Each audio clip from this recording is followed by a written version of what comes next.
The ultimate fitted shirt sale, up to 70% off. Rock bottom prices, making room for new items thanks to your incredible support. Link to collection in the description below.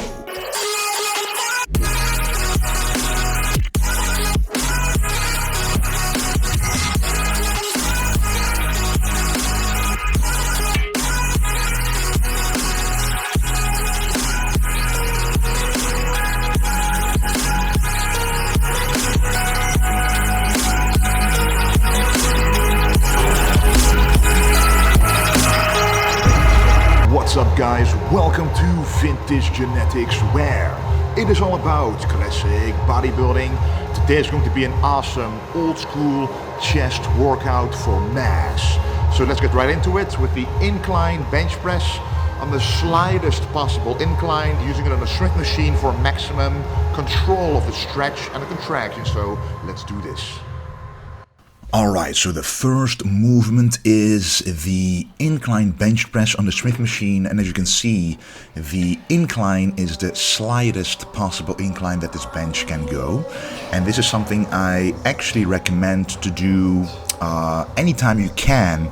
So the only true possibility you have is the strength machine, or using loose bench with power rack, for example. That's also a possibility, but I like the strength machine a lot because I can position my body under the bar perfectly for the bar to go below my chin and to really stabilize the movement automatically, because that's what the strength machine does, focusing purely on the stretch and the contraction, as I mentioned before. Especially when you're getting deeper and deeper into the prep, you want to move more towards machine work or semi-free weight work like this, which in my opinion it is, because the machine is stuck entirely and it is a bit more stern compared to a strength machine in my opinion. But still, you increase safety, yet maximize muscle recruitment, still the same, just like free weights, except you reduce the chance of injury, and you're also not as strong anymore as in the lean bulk or in the off season.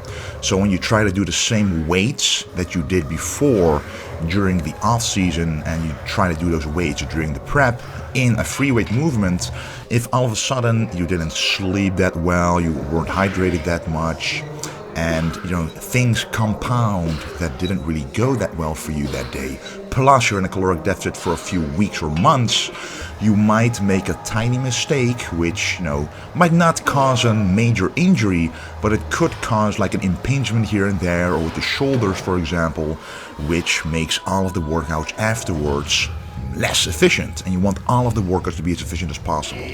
So of course, I love free weights. I'll be doing some free weights, of course, in this workout as well, but mostly it's going to be exercises like this that mimic the free weight, yet take out the risk of losing stability.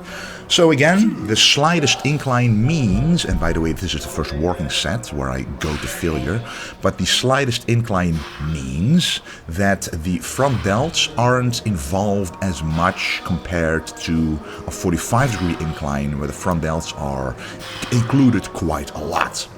And that is not what you want when training the chest, trust me. No matter what you try, what you do, the front delts will always be heavily involved with every single pressing movement. But you don't want to make that a priority. You want to minimize that involvement. So, for example, the day after this workout, I had muscle ache all over, in my chest, in the triceps, but also the front delts, no matter what I do. So, if you can minimize the effect of the workout on the front delts, you definitely should.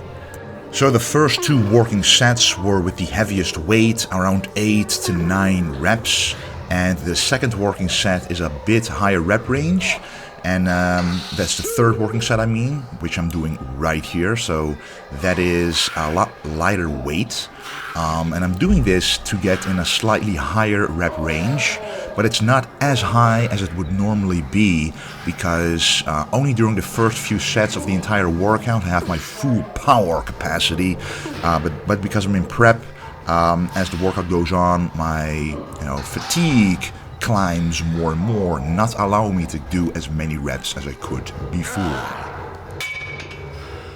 Okay guys, we just got the main compound lift out of the way.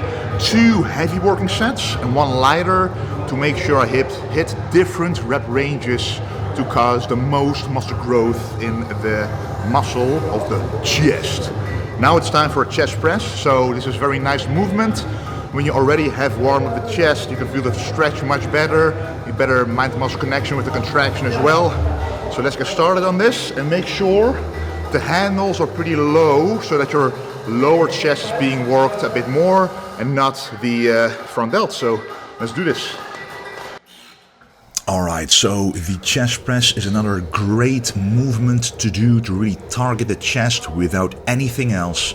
And what you have to look out for here for real is the seat height. So you can adjust the seat height to allow the handles to be at a certain height compared to your chest, where you feel the chest the most.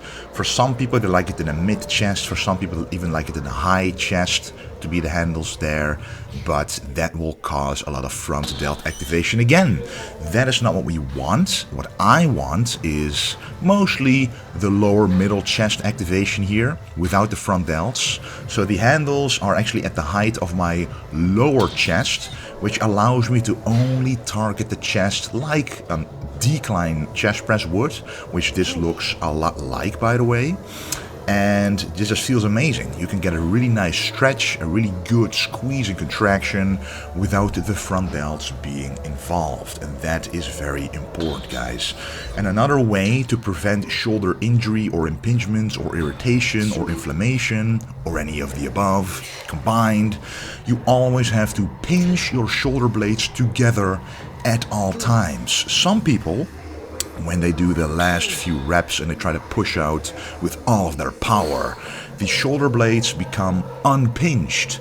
The retraction becomes undone because the front delts have to help in the movement, and that is not what you want, because that means the tension from the chest is shifted to other muscles like the front delt to assist in the movement. The body is very smart. If it notices something is going difficult, it wants to use different muscles to help in the movement that haven't been targeted as heavily yet. But that is what, as bodybuilders, we try to avoid. What we want to do is target and destroy the muscle that we're working until failure and then call it quits. You don't want to keep going after you realize the muscle you're training already went to failure. And that's exactly what is happening here. Going all the way back and all the way to the front, maximizing the squeeze without undoing the retraction of the shoulder blades. That is something that's very important. You can see I'm stretching the chest, I'm contracting it, you can see it bulging as I'm squeezing it, which means the chest is working just fine. And that is very important to keep in mind on the chest press. And again, 2 heavy working sets and then a lighter working set at the end to make sure I get strong and remain strong at as many different rep ranges as possible.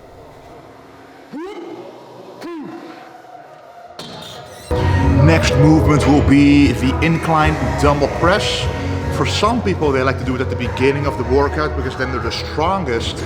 But just like in my bench press video, why you should try to do it at the end, is also very beneficial to do it with a dumbbell press, because then you can feel the stretch a lot better, you get a better mind-muscle connection, and you don't have to go as heavy, especially when you have shoulder problems or stuff like that. So let's get started on the dumbbell press and make it feel very good. Okay, so this is the free weight movement I was talking about, and one of the reasons why I like putting free weight movements a little later in the workout sometimes is it makes it a lot safer to do. We just already did 2 heavy and intense pressing exercises, and that means our strength is now diminished in the 3rd exercise. And because this is a free weight movement, I literally can't and don't have to go as heavy before reaching failure, and you can see why in just a minute when I hit my first working set.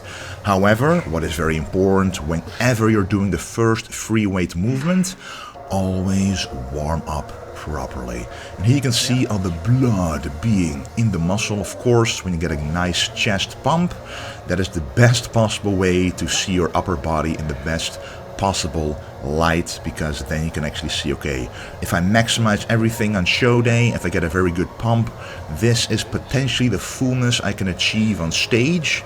And it's always very nice to see that, and it motivates you if you see a bit more conditioning from time to time. And that's why I like doing some poses in between the sets when I know that I have a good pump. But anyway, this is the first working set.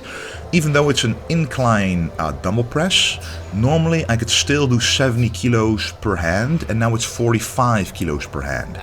As I mentioned, there are two things going on here. So the first thing is we're already fatigued from the previous two exercises, so that's the most important factor.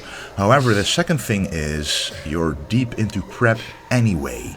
So your strength has been declining for a few weeks, and that is almost unavoidable when you want to get into very good shape, unless you want to do some extreme experimentation with a lot of stuff, which I don't like to do.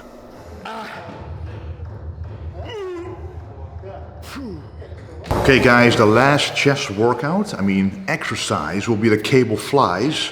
So we just did 3 heavier compounds, so all 3 presses, which always take the triceps and the front delts into account. The cable flies, or any other fly, only takes the chest into account, which makes it an isolation movement. So to make sure you finish off the chest, you have to do an isolation movement to make sure you burn it all out. So let's do this.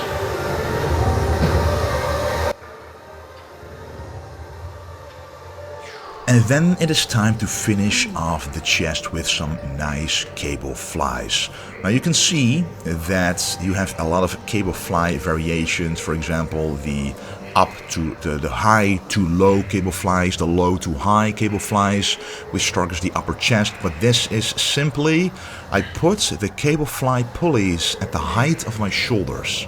And I'm doing this to actually make the tension and make the pull right behind me instead of above me or below me. And that creates the most natural way to target the chest without anything pulling weirdly on the shoulders, for example. That is a great way to really isolate the chest without making those shoulders do extra effort.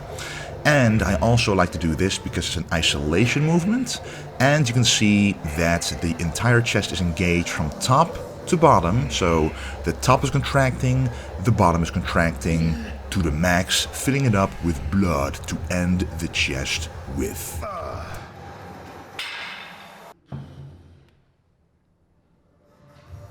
Okay, after finishing the chest, it is time to finish off the side delts. It already is warmed up, it already is worked through having done the chest movements, and now it's time to finish off the side delts, which is the only thing I really do to make the side delts the size they are right now. So lots of volume in just a few sets to make sure a lot of blood is in there, metabolites for muscle growth. Let's do it.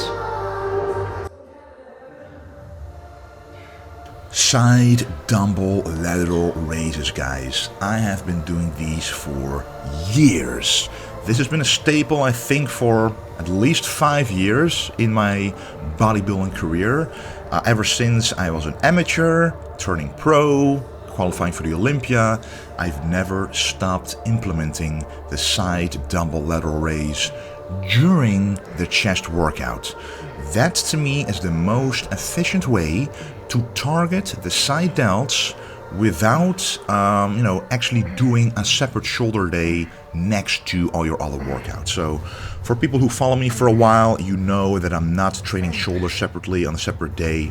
To me, that will be a wasteful day because your shoulders are already developed enough compared to the rest of my body, and I can simply do one exercise during chest and one exercise during back to fill those shoulder boulders up enough. So the side delts is one of the most important aspects about the shoulders, because you never really train them in an isolated fashion regardless of the muscle group you're training, except shoulders of course, but if you don't, you have to put it somewhere, and the most logical place is a chest workout where the shoulders, the front and side, are both warmed up already. And then you might as well just finish it off with 2 long high volume working sets, getting blood in there, and then doing kind of like a drop set with unilaterals. That is more than enough for my shoulder development. Side delts finished, nice, quick but effective. Now it's time for the triceps. And for the triceps, I always like to start out with some kind of warm-up to make sure I get a very hard pre-contraction. And for this time it's going to be the rope push down, 3 working sets to make sure I really tax those triceps with the best mind-muscle connection possible. Let's go. Okay guys, so this is one of those exercises that is very simple. It might be boring to a lot of people, but it is one of the most useful movements to really etch in, literally, etch in those details in the triceps. I've been saying this for years, but look at the small head of the tricep. So the rope push down targets mostly the small head you're seeing right there. So on the left side, right there. So you can see those little striations there, right? I make those striations happen by squeezing and contracting the triceps as hard as I can at the bottom. The moment that those striations disappear during the movement, that's when I know that I should call it quits on the set because I can't complete the full range of motion.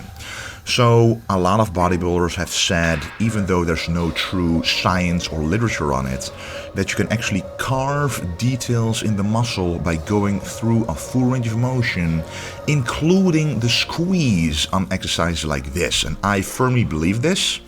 I see people who always use half range of motion on this exercise, for example, yet they don't have those tricep details that people that do use full range of motion have. So I've been doing this for many years the correct way. So going all the way up a little higher than 90 degrees to ensure a maximum stretch, and then going all the way down to ensure that contraction. I firmly believe it helped carve in those tricep details, which are very important when you get lean, because then you give the illusion of even more leanness in the triceps, which is one of the most dominant muscles in the arms by far. Last movement will be one you haven't really seen before, maybe on some other channels, but I haven't really shown it to you guys before, but I've tried it a few times. It's the same as a Skullcrusher, but this time on the Smith machine, so it's a very steady path of the bar, but you can really position your body in such a way to really hit the triceps perfectly without having to worry about balancing yourself. So let's just show you guys and see what it's all about. So, after properly warming up the triceps really well with, to me, the best warm-up movement there is, the rope tricep pushdown, we move to Skullcrushers, but this time a special version, which I'm not doing quite a lot, but it does feel incredible. So, this is on the Smith machine again by ATX. And I love this movement because, again, it stabilizes the movement and it allows you to lay yourself under the bar perfectly for the contraction and the stretch to feel as good as possible on the triceps. Now, I am still a great fan of the French press, which I also am still doing. So with arms, I am still doing a lot of free weight movements, but from time to time it's great to do it on the Smith machine. It allows you to do just a bit heavier weights, allowing for more tension in the triceps and for a more precise movement. So I go all the way down as far as I can possibly go to stretch those triceps out. So I go all the way down, stretch the triceps, and I make sure that I don't feel any pain in the elbows. So if you do experience pain in the elbows, you should use elbow sleeves and not do any movement that irritates that pain, that causes that pain, because pain causes inflammation, and inflammation causes pain. So it's a cycle you don't want to stay in, because it's not like we're working out once and never doing it again. We're doing it every single week, so it comes back every single time. So if you have pain in the elbows, try to stay away from movements you feel pain in, and stick to movements like a rope overhead extension, for example, stuff that doesn't hurt the elbows. But for me, I've been supplementing with some supplements like omega-3, a boswellia extract, a high dose glucosamine, stuff like that, to help fix the elbow pain, which I did have before.